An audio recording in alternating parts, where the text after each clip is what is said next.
I'll get some water, sir. Please. I have promised the people of this country that... Thank you. Thank you. She has always been so caring, sir. Like a mother, always. Thank you, ma'am. So, when we look deep, it is not about just creating the infrastructure, but it is about connecting them also. Now, you can spend a lot of money, you can create the infrastructure, you can create more air. Under the leadership of Modi ji, aviation is not just looked upon as how many... I also agree to a certain point that it's not about just the numbers. Numbers I'm giving to show you a picture on how much progress we have made. But if you look at the true sense on why we want to promote aviation, why we want to make it one of the best sectors in the country, in the whole world, because when we talk about aviation, we talk about tourism. When we talk about aviation, we talk about economic activity. When we talk about aviation, we talk about real estate growth. We talk about job creation. When we talk about aviation, we talk about industry.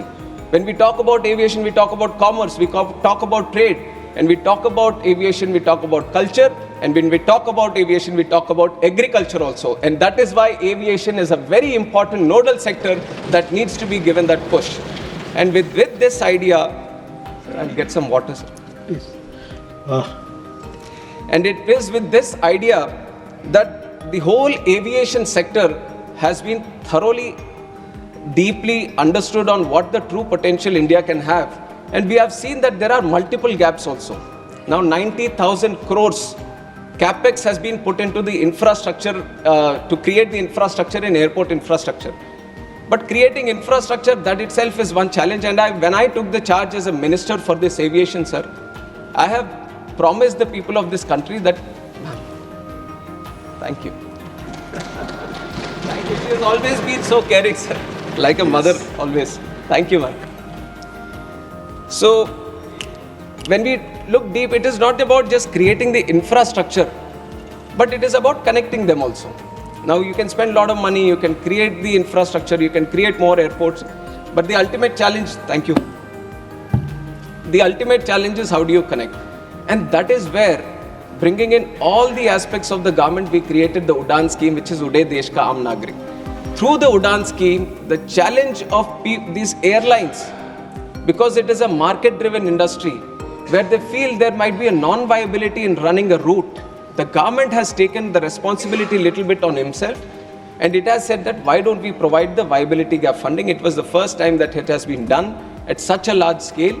And through the Udan scheme, now we have started 609 routes in the country in just 8 years span of time. Nowhere in the world you would have seen such a scheme, which has been run by the government itself, so that the non-viable routes, the airlines can come and start the routes and facilitating the routes. And we have operationalized 86 airports under Udan. And out of these 86 airports, 20 were underserved, but 66 airports were totally unserved. What I mean by unserved is that not a single flight was going to these airports. But that was a challenge the government has taken up. Now we have constructed the airports, but we have to start the airline connectivity also. And through the Udan scheme, we have given the viability gap funding, and we were able to run all these airports. We were giving them those connections, which was very, very required for the people of that state or of that region or of the airport. And we have operationalized 86. And we can proudly say that Udan has been a real success story of the Indian aviation, which are showcasing to the whole world under the leadership of Narendra Modi ji.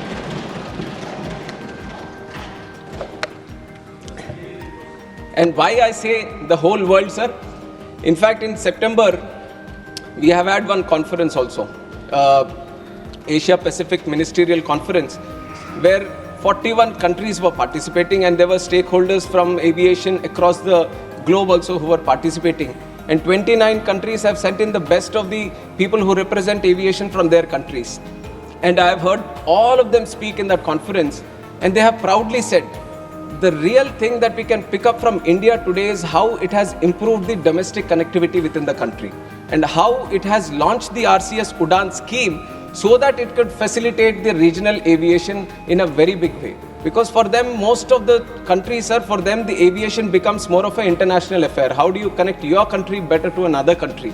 But a lot of them couldn't crack the challenge of internal connectivity. But now with this Udan scheme, we are showcasing it to the world that a little push, a little commitment from the government, you can create wonders, and that is what we have done through the Udan scheme. And now through the Udan scheme, we have kind of addressed the accessibility.